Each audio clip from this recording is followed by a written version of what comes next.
Grand afternoon.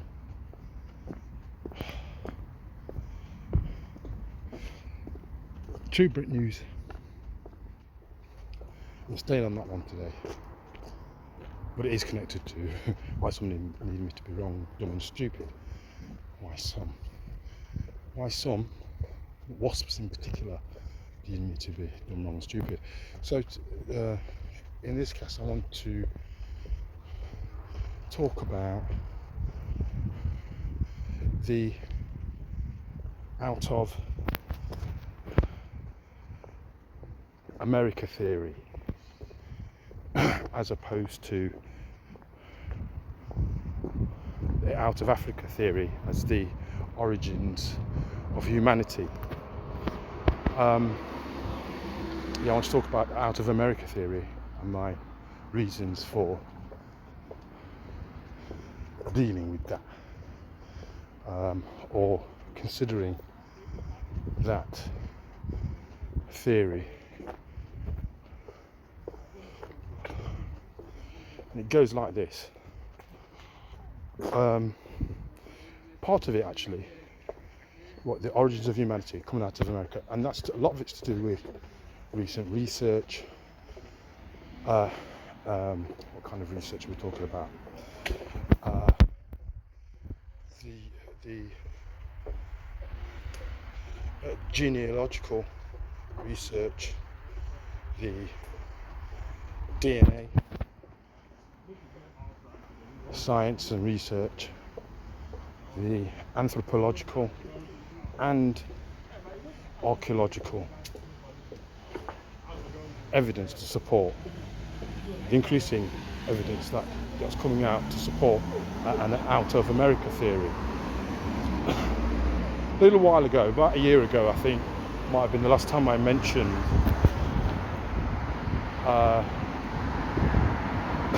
some scientists from, I forget which university it was, that were saying, or what they discovered was that, as far as they were concerned, they were digging in the ice and whatnot in America, but up by the lakes in Alaska, up that area. And it is there, and in Canada particularly, where they found what they consider to be the oldest water and the oldest fossils.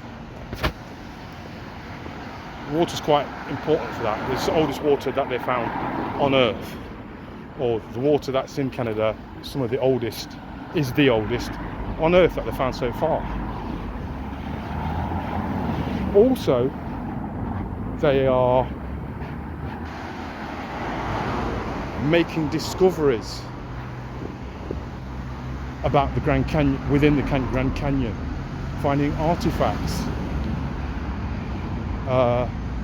and across places like Arizona, I think it is definitely Arizona, and possibly Texas, well, apparently all over America, they're finding pyramids, mounds that predate by thousands of years the Egyptian pyramids, the pyramids in Kemet, pyramids of Giza, and the Giza Plateau. So that's one of the reasons why I'm reconsidering,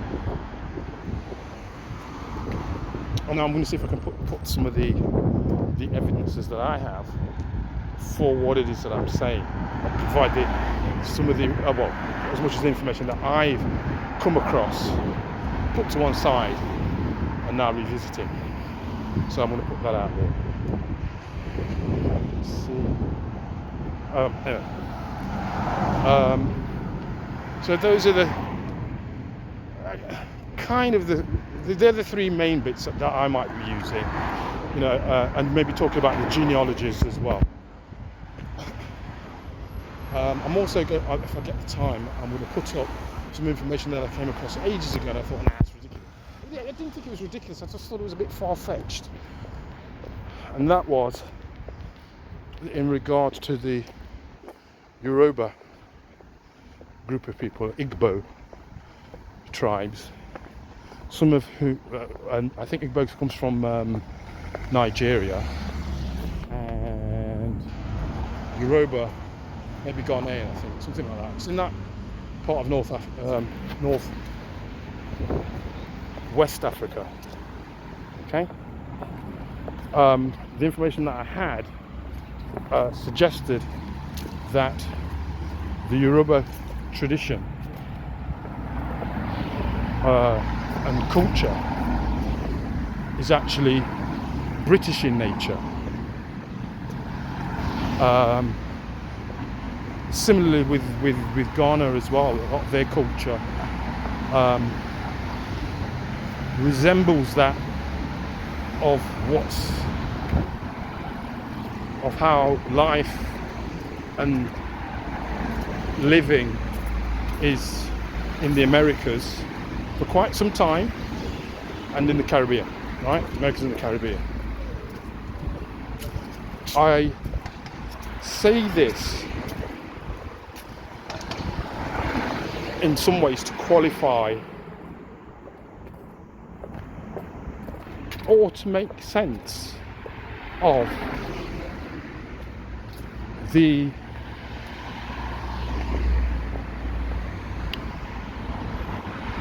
recent migrant community groups in the UK, of which Nigerians and Ghanaians are one, or two of who are settled, that are settling here, that have been settling here for some time, but in greater numbers over the last 5 years. And why it is and how it is that one, and as an example, they've got no idea about this notion of slavery, the transatlantic slave trade, until they get here. But as we people in the Caribbean, those known as Afro-Caribbean, I'll say something about that as well in a minute, are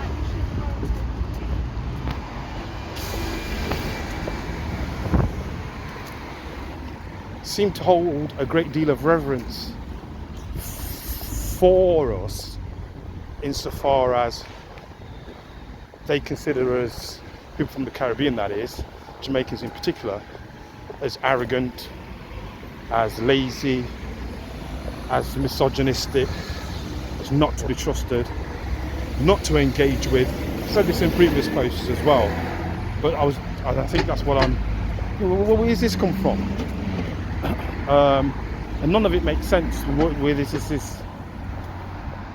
this lack of regard, I suppose, for what I'm going to describe as the Black British experience. None whatsoever. They don't know about it, not interested in knowing about it, don't even know what it is. But at the same time, I'm seeing them having, alongside some of the alongside the Muslim community, and also alongside the Sikh community, the Hindu community, are all having room to celebrate their culture and establishing that culture as something that has been here for longer than it actually has. And at the same time, things like Caribbean Carnival, which has always been under threat. Sorry, I've got something floating in my eye. Always been under threat. We're having to fight for, and it still remains under threat. Every year they talk about cancelling it. Apparently there's a carnival today actually in Nottingham. And again, just in terms of Nottingham Carnival, it used to be on the, I don't know. There used to be a thing called Rock and Reggae Festival that was held every year, and around this time of year, and it did coincide, not entirely, it was a separate event to the carnival. And there used to be a carnival parade. There used to be a big event, Nottingham Carnival, and it's like nobody talks about it anymore. It's been moved from its traditional domains. The parade practically doesn't happen. Where the parade ended, it used to be on the forest. and now, which is a great area, I'm passing by that now, and now I think it's held at the embankment south of the river, funnily enough. That's another story for another day.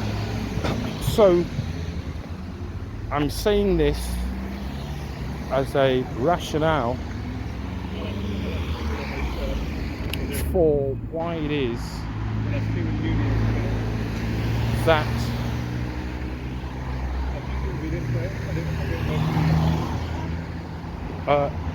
the Caribbean community, the Black British, one that considered to be Black British, the ones that everybody knows built this country, and I don't mean built since after the Second World War, which we did do, but I'm talking about before that. I'm talking about the 1500s. I'm talking about and before.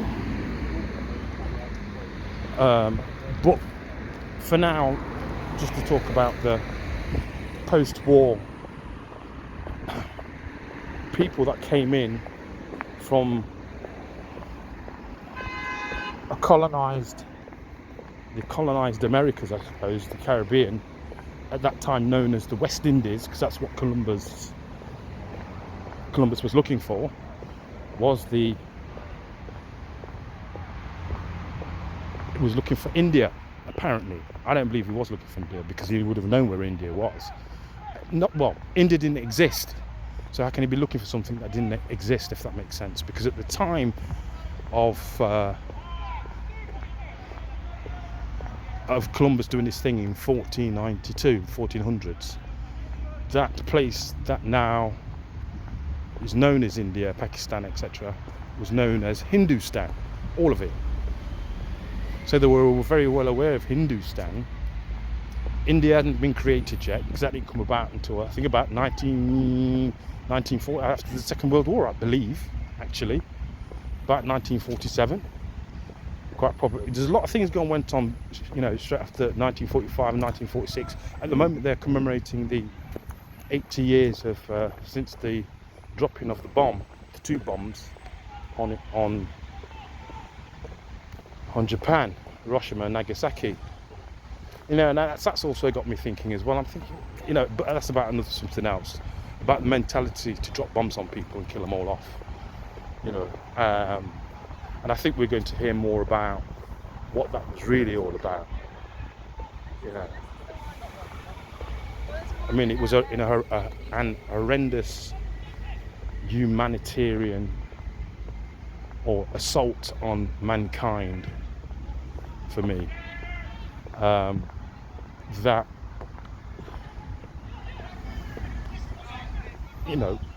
it's got to be considered a genocidal op, really. It should be seen as that, but it's not. It's a day of mourning, and quite rightly too. How did it happen? What gave rise to it? Yes, we're told it's about the ending of the Second World War, but who gave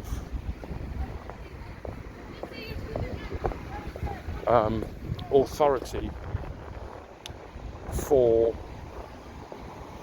who had in them?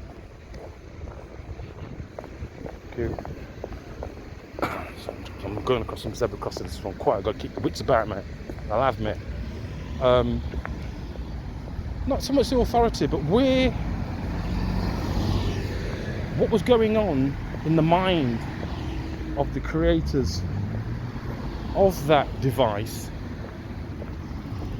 for them to think, what we need to do. This is after creating this, starting up the Second World War and the First World War anyway. This is those same said people that claim to be fighting for something. The way that they solve their problems is to blow the fucking shit out of it and destroy, wipe, in the most gruesome and violent way that they could find at that time. So we go back to the original bit, out of America rather than out of Africa theory, because that would fit the idea that the cradle of civilization, at the very least, if not mankind, There's all the haplogroups and all the phenotypes and genealogy. So for some of them, the so-called African Americans, when they do their genes, they are finding that, as an example, and most people on that do this, not genealogy, the DNA thing, are finding that they've got a percentage of African, but it's quite a low percentage. The percentage that I will have of African DNA is actually quite small.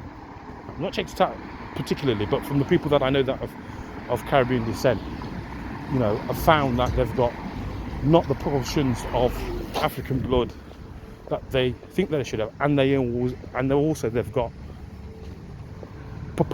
larger proportions of blood or DNA from the Americas. See, it's something similar for for European groups as well. They've also got bits of African genes and European genes. Well, I mean, it's complicated. It's a complicated subject, but like broadly speaking, the people that are supposed to have African genes haven't got them, but they've got a proportion of them. Okay. So for me, according to the current narrative, is that I'm supposed to have lots and lots and lots of African DNA in me, but I haven't. So it feels like another ruse. It feels like another play, another scheme that's been administered to confuse people about who's who, what's what, who belongs where.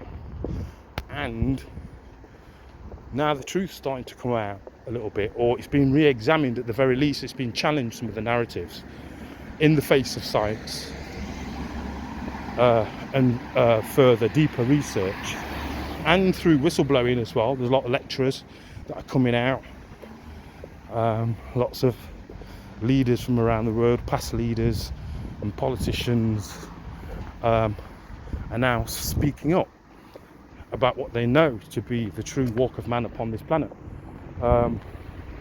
There is also genetic memory that's kicking in. People are starting to remember, or people are starting to not remember their African roots, because Africans know about me and my family, where we're supposed to have come from. Nobody knows.